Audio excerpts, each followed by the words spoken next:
Kilo अंडा खाए जा रहे हैं। और नहा करके दान दक्षिणा। पंडित पुरोहितों को दान दक्षिणा मिल रहा, उनको तो दान दक्षिणा, पंडितों का काम तो बन गया, धर्म गुरुओं का, उनको तो दान दक्षिणा मिल गई। कुछ न कुछ गंगा नहाओगे दक्षिणा करोगे 10 है सही, 10 से ज्यादा तो कोई देता नहीं है। आप सत्संग में आए तब भी आप 10 से ज्यादा नहीं दोगे।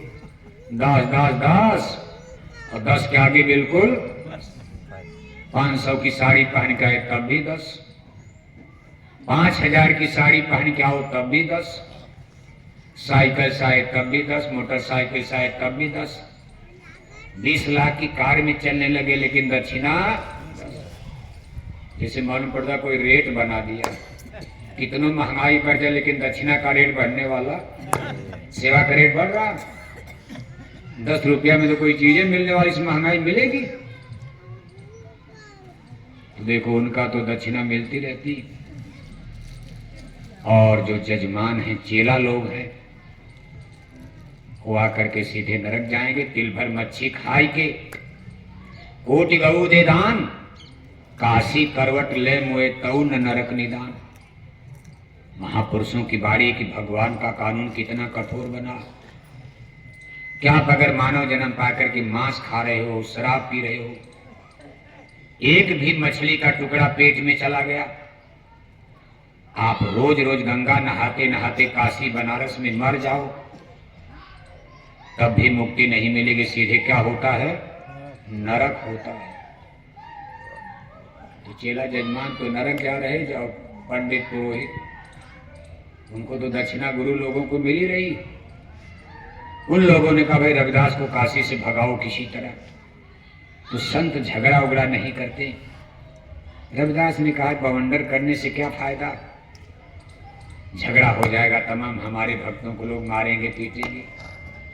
बस सुन, उन्होंने अपना झोला झप्पट, अपना देखो उन्होंने बेड बिस्तर उठाया और पैदल पैदल चल पड़े पश्चिम दिशा में, और चलते चलते चले आए मारवाड़। मारवाड़ राजस्थान में, ये पाली ओली का इलाका देखो, मारवाड़ देश कहा जाता था।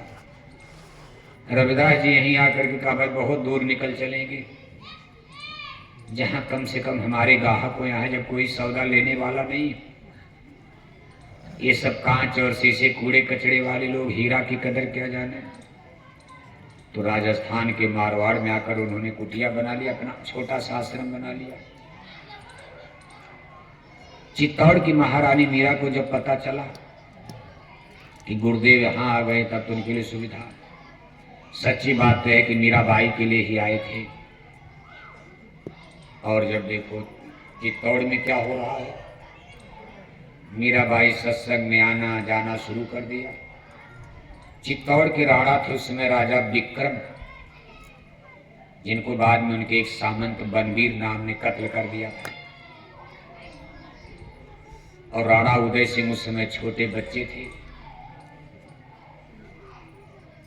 महारानी कर्नावती, गुजरात के बहादुर शाह ने आक्रमण किया था चित्तौड़ पर, तो सती हो गई थी। राणा सांगा बाबर से युद्ध हार गए थे फतेहपुर सीकरी खानवा की लड़ाई में, बहुत घायल हो गए थे, बाद में मर गए। उसी समय गुजरात की बादशाह बहादुर शाह ने चित्तौड़ पर अटैक कर दिया। महारानी ने जौहर कर लिया था, यानी जौहर का मतलब आग में जल करके सब रानियां। चित्तौड़ का दूसरा जौहर, पहला तो अलाउद्दीन खिलजी ने जब आक्रमण किया था, राणा रतन सिंह, जिसमें महारानी पद्मिनी का नाम आता है, चित्तौड़ का पहला जौहर था। हजारों रानियां आग में जल गई जब राणा रतन, उनके बेटे सब मार दिए गए। दूसरा जौहर ये हुआ था, और तीसरा जौहर राणा उदय सिंह महाराणा प्रताप के समय में हुआ था, जब बादशाह अकबर ने चित्तौड़ पर कब्जा कर लिया था। दुनिया में ऐसा इतिहास कहीं मिलता नहीं है, इसीलिए भारत को महान कहा जाता है। आप लंदन, अमेरिका, कितने पूरी चीन, जापान, कुवैत, दुबई, सऊदी अरब, सबका इतिहास पढ़ो। हजारों हजारों रानियां अपना इज्जत सम्मान बचाने के लिए आग में जल गई, ऐसी पूरी दुनिया का कोई इतिहास नहीं। मिलेगा तो राजस्थान का मिलेगा। इसलिए आज भी इस मिट्टी को लोग प्रणाम करते हैं। आज के ही जमाने में देखो, कोई किसी का पति मर जाए, कौन शाम नहीं हुई तब तक दूसरा पति लव मैरिज हो जाएगा, दूसरा मर जाए, तीसरा भी, तीन तो चल ही रहा है। एक पति जिंदा है तो नकली भी चलता रहता। आज के जमाने में यूनिवर्सिटी कॉलेज में सब चल रहा, पढ़े लिखे समाज में। कितने पति कितना बना डाला लोगों ने। हमारी बेटियां यूनिवर्सिटी कॉलेज में शराब पी रही, बताओ। आज का समाज तो बहुत गंदा, लेकिन वो इतिहास याद करो। अरे उनको क्या था, अलाउद्दीन खिलजी अगर दिल्ली ले जाते अपनी रानी बनाते, और हर सुविधा चित्तौड़ से ज्यादा सुंदर महल था दिल्ली का, लेकिन ना, उन्होंने कहा जल जाना अच्छा है।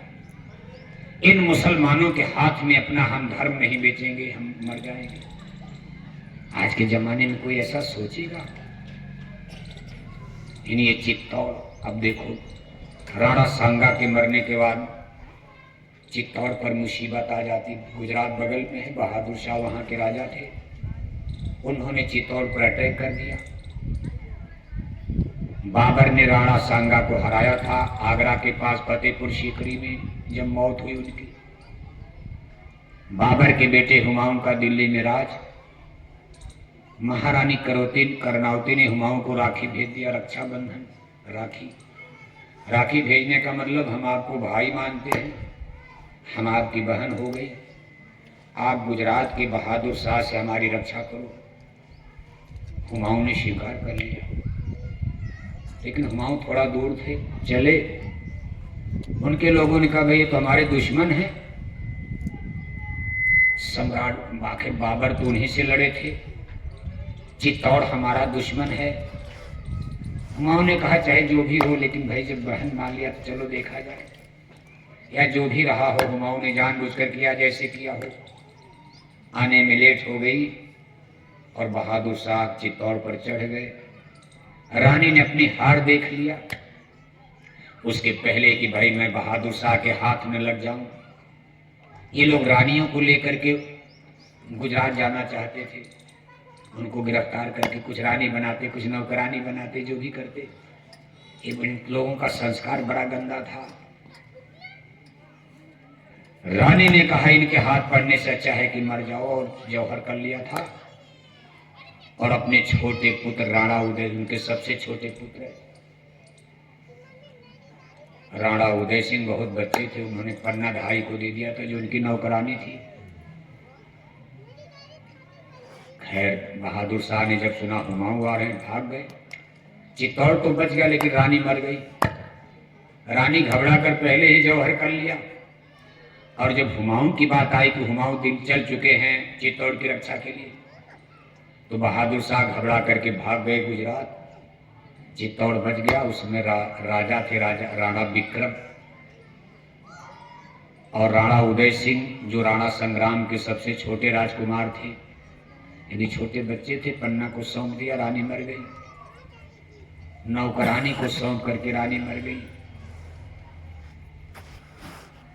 राणा विक्रम को देखो, एक उनके सामंत का नाम था बनवीर, नाम सुनते हो? बनवीर ने कहा ये तो बड़ा अच्छा मौका है, राणा उदय सिंह बच्चे हैं, राणा विक्रम कमजोर हैं। राणा विक्रम में पिता का गुण नहीं था, बहुत कमजोर किस्म के राजा थे, विलासी भी थे, भोग विलास। तो बनवीर ने कहा अगर हम दोनों लोगों को मार दें, विक्रम को मार दें और उदय सिंह को मार दें, बस काम खत्म। महारानी तो पहले ही मर गई, अब हमारा राज। दो चार अपने गोल बना लिया, दो चार सामंतों को, जैसे बिजौलिया है, कुंभलगढ़ है, ये तमाम अगल बगल देखो, जो चित्तौड़ के अगल बगल के बड़े बड़े सामंत थे, उनसे मिलजुल करके बनवीर ने खेल कर दिया और राणा विक्रम को रात में मार डाला, कत्ल कर दिया उनके कमरे में धोखे से। जब राणा उदय को मारने पहुंचे तो पन्ना भाई ने, पन्ना नौकरानी ने कमाल दिखाया। राणा उदय सिंह का जल्दी जल्दी कपड़ा उपड़ा बदल कर अपने लड़के को पहना दिया, राजा वाला। राजा की जो तबीज लगी थी गले में, सिंबल, संकेत राजकुमार का, चित्तौड़ का भावी राजा। तो राणा उदय सिंह के गले में सोने की ताबीज थी, वो मोहर थी, उस पर लिखा था चित्तौड़ का भावी राजा, आगे राजा बने, राजकुमार का निशानी। उसको अपने लड़के के गले में पहना दिया। जब बनवीर तलवार लेकर कहा, बोल कहाँ है राणा उदय, तो पन्ना ने अपने लड़के को दिखा देखो। उसने तभी देखा, ऐसे गले में तभी देखा, सोने चांदी का काया, बस रात का समय था, पहचाने, उसी बच्चे को मार दिया। पन्ना ने राणा उदय सिंह को बचाने के लिए अपने बेटे को मार दिया, मरवा दिया। बताओ आप, ऐसा भी दुनिया में कोई इतिहास नहीं मिलता। इसके बाद पन्ना अपने नौकर का, जल्दी उदय को लेकर जब किले के बाहर चलो, मैं आ रहे हूं, और यहां से भाग करके देखो जाती हैं। पहले तमाम जगह भटकते भटकते अंत में कुंभलगढ़ जाती हैं। वहां के राजा ने जब तभी देखी, बेहोश होकर पन्ना थक गई थी, गिर गई। राजा टहलने निकले, भोर में कहा ये क्या है। तो राणा उदय सिंह के जब गले में तबीयत खा रही थी, चित्तौड़ के राजकुमार उदय सिंह है। फिर पन्ना को जल्दी होश आया तो पन्ना ने सारी कहानी बताया। वहीं पर इनकी परवरिश हुई थी, कुंभलगढ़ के किले में बचा करके, छिपा करके। पहले मांडलगढ़ गई थी, वहां के राजा का, देखो चित्तौड़ नजदीक है, अगर यहाँ हम रखेंगे तो बनवीर जान जाएगा, तो फिर हमारे ऊपर अटैक कर देगा। हम लोग उससे कमजोर हैं, उसकी सेना बड़ी है, मार डालेगा, हमको भी मारेगा, तुमको भी मारेगा। आप कुंभलगढ़ चढ़े जाओ, कुंभल चित्तौड़ से कुछ दूर है, वहां बनवीर जान नहीं पाएगा, राजा छिपा देंगे वहां। राणा उदय सिंह का परिचय नहीं, उन्होंने अपना रिश्तेदार बता दिया, किसी को नहीं पता था। और पन्ना को नौकरानी बताया कि हमारे रिश्तेदार हैं। जब राणा उदय सिंह 18-20 साल के नौजवान हुए, तब उनको पता चला कि ऐसा ऐसा बनवीर ने किया है। अभी तक बनवीरे राज कर रहे थे। कुंभलगढ़ के राजा के द्वारा फिर राणा उदय सिंह ने देखो बनवीर को मारा। बनवीर को मार करके चित्तौड़ पर राणा उदय सिंह ने कब्जा किया। इसी राणा उदय सिंह के पुत्र के रूप में महाराणा प्रताप ने जन्म लिया, और उनका भी जन्म देखो उधर वहीं हुआ। कहने का कुल मतलब है, किसी खानदान में मीराबाई, जब राणा विक्रम राजा थे जिनको बनवीर ने मारा था, राणा विक्रम के जमाने में मीराबाई चित्तौड़ में थी। राणा विक्रम कुछ दूसरे मिजाज के आदमी थे। जब मीराबाई सत्संग उत्संग में आने जाने लगी तो राणा विक्रम को लोगों ने कहा, भाई देखो महारानी ने लोक लाज छोड़ दिया। जिस महारानी का कोई चेहरा नहीं देख सकता, ये लोक लाज छोड़कर साधु संतों के सत्संग में जाती। राणा ने कहा, महारानी घर में मंदिर बन जाएगा, आप यही पूजा करो, बाहर क्यों जाती हो। मीराबाई ने कहा, भाई मैं गुरु रविदास को छोड़ नहीं सकती हूँ। राणा ने कहा, गुरु रविदास कौन है, जरा पता लगाओ। जब पता लगाया गया तो लोगों ने बताया, महाराज ये काशी के रहने वाले हैं, काशी पता लगाओ ये कौन है काशी की। जब बनारस में पता लगाया गया तो काशी के विद्वानों ने और भड़का दिया। अरे कहा, महाराज ये चमार हैं। एक चमार को रानी ने, चित्तौड़ की रानी ने गुरु कैसे मान लिया, बड़े ढोंगी बकवासी हैं। काशी के विद्वानों ने चित्तौड़ सूचना दिया, कहा महाराज ये बड़े ऐसे ही धोखेबाज हैं, महारानी को रोको आप। और महारानी राजपूताना वंश की, छत्राणी वंश की, एक चमार को कैसे गुरु बना लिया। इनको गुरु नहीं मिला, तमाम पंडित पुरोहित विद्वान किसी को बना लिया। राणा ने महारानी के सामने कहा, भाई देखो ठीक किया, गुरु बनाना तो बुरा नहीं है, लेकिन आपने चमार को कैसे गुरु बना लिया। हमारी बड़ी जग हंसाई हो रही, विद्वान हमको छुआछूत में निकाल देंगे, विद्वान हमारे घर में पूजा करने नहीं आएंगे, पंडित नाराज हो रहे हैं। मीराबाई ने कहा, हे राणा पूरी दुनिया नाराज हो जाए, लेकिन मैं रविदास को छोड़ने वाली नहीं, क्योंकि रविदास की को मैं समझ चुकी हूं। जिसने नहीं जाना वो तो रविदास को चमार कहेगा, लेकिन जिसने रविदास की ज्ञान को जान लिया वो रविदास को स्पिरिचुअल पावर, अवतारी पुरुष, संत, महात्मा कहेगा, इस सृष्टि का विलक्षण महापुरुष बताएगा। हे राणा मैंने गुरु रविदास के चरणों में जाकर उनकी शक्ति को समझ लिया है।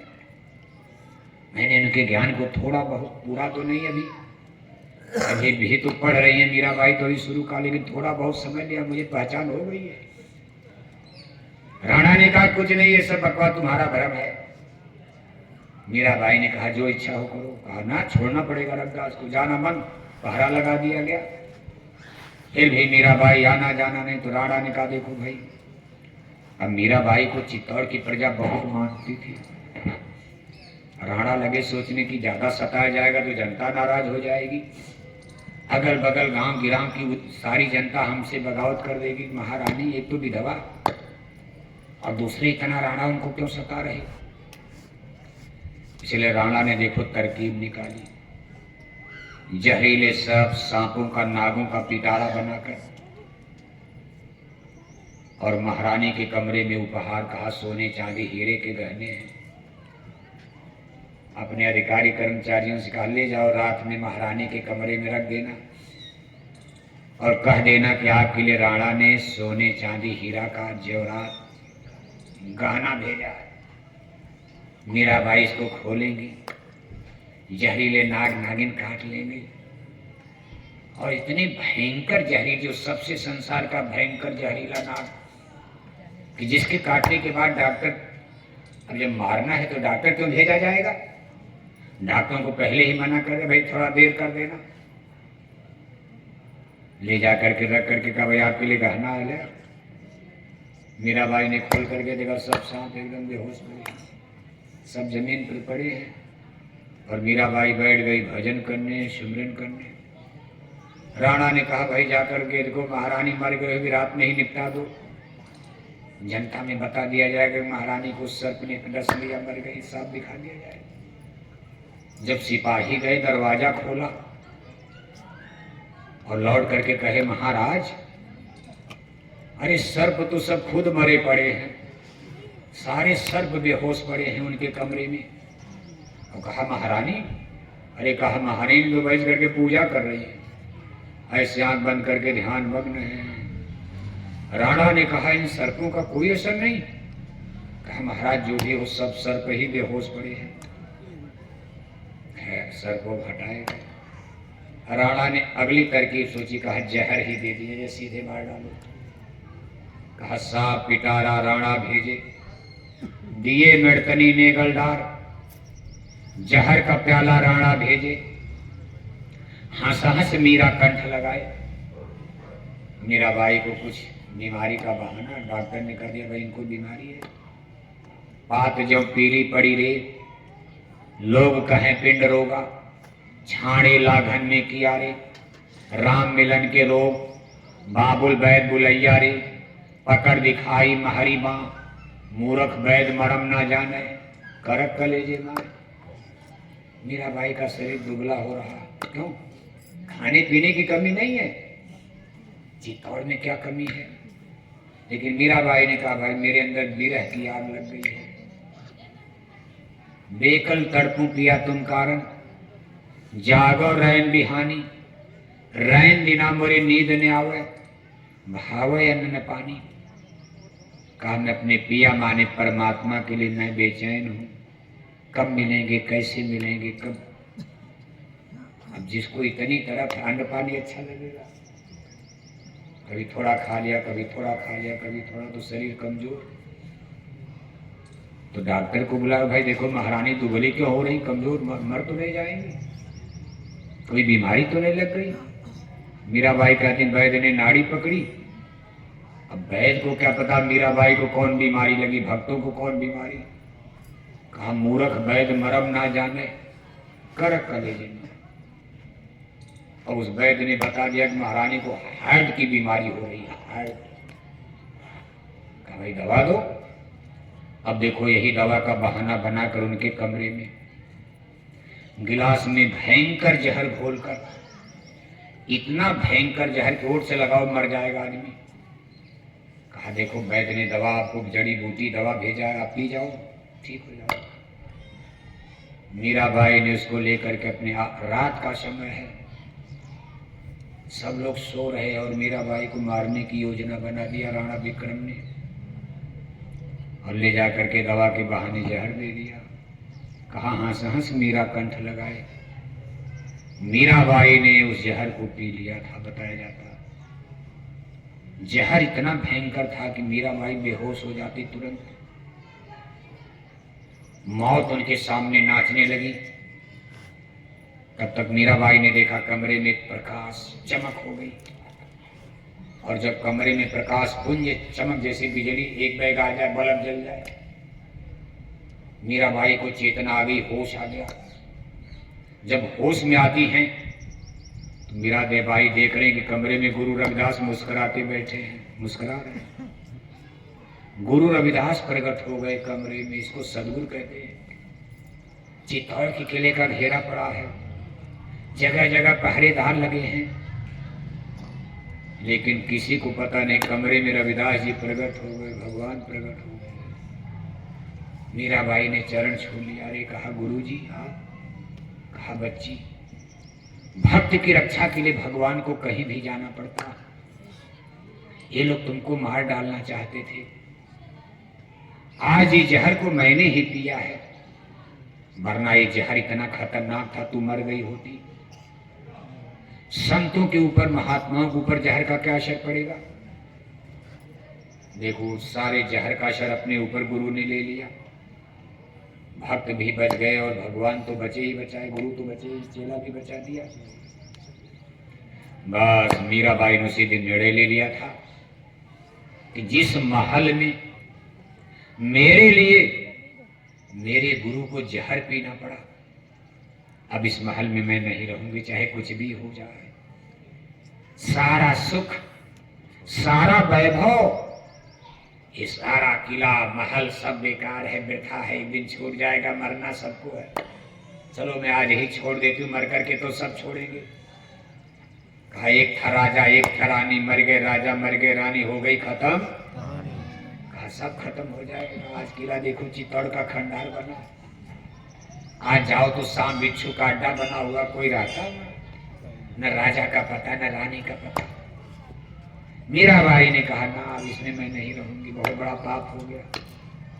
और उसी समय मीराबाई निकलकर रविदास के पास चली गई। रविदास जी देखो बुढ़े हो गए थे। थोड़े दिन के बाद रविदास जी का शरीर छूट गया। फिर मीराबाई गुजरात चली जाती है। बताया जाता है जब राणा उदय सिंह चित्तौड़ के राजा बने, महाराणा प्रताप ने थोड़ा होश संभाला तो महाराणा प्रताप को पता चला भाई हमारे वंश में ऐसे भक्त और गुजरात में अभी भी हैं, जिंदा हैं। बताया जाता है महाराणा प्रताप राणा उदय सिंह से पूछ करके, राणा उदय सिंह ने भी प्रयास किया था कि आप चलो, नहीं आए थे महाराणा प्रताप। महाराणा प्रताप ने सोचा भाई चलो हम चले, वही जो हल्दी घाटी में राणा प्रताप लड़े। ये गुजरात जाते हैं, मीराबाई को मनाने चलिया। मीराबाई बिल्कुल जर्जर बुढ़ापे में, अंतिम समय महाराणा प्रताप से मिली थी। महाराणा प्रताप ने कहा चलिए, हमारे पूर्वजों ने गलती कर दी, आपको लोगों ने बहुत सताया, झूठा सताया, आप चलिए चित्तौड़ में आपका स्वागत है। मीराबाई ने कहा ना ना, तो मेरा जीवन बीत गया, 2-4 साल मुझे 2 महीना रहना, मेरा खेल खत्म।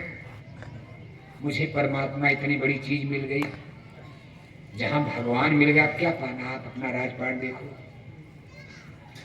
और मीराबाई का शरीर देखो चित्तौड़ में, यानी गुजरात में ही छूट जाता। यानी मीराबाई का अंतिम समय गुजरात में बीता। कहीं भी बीते, शरीर तो सबका बीती जाएगा, मेन चीज आत्मा है। अपनी जीवात्मा का कल्याण करना, जिसके अंदर ये चिंतन आ जाएगा वो कुछ भी दुनिया में त्याग करने के लिए तैयार है। पानी रुक जाओ भाई, बैठ के कथा सुनो पहले, तब न मीराबाई समझ में आएगी। पानी पिलाने से क्या कोई मर जाएगा 2 घंटा में? अरे आज व्रत करो, अभी तो देखो पूरी परेठा बनी रहा, भात नारा बन रहा, आराम से खाना पा रहा, बहुत प्यास लगी भी है तो जाके गिलास पी के बैठ जाओ। कोई बारात में थोड़ा ना कि आपको पानी पिलाया जाए, जनवासा लगा है। अरे सत्संग सुनने हो, ये चीज तो रोज मिलेगी नहीं। अपनी जीवात्मा के कल्याण के लिए जिन लोगों को चिंतन जागा, उन लोगों ने संसार को मिट्टी समझ लिया, वृथा समझ लिया। संत महापुरुष धीरे धीरे इस चीज को समझाते और उनका आदेश होता, उनका संदेश होता।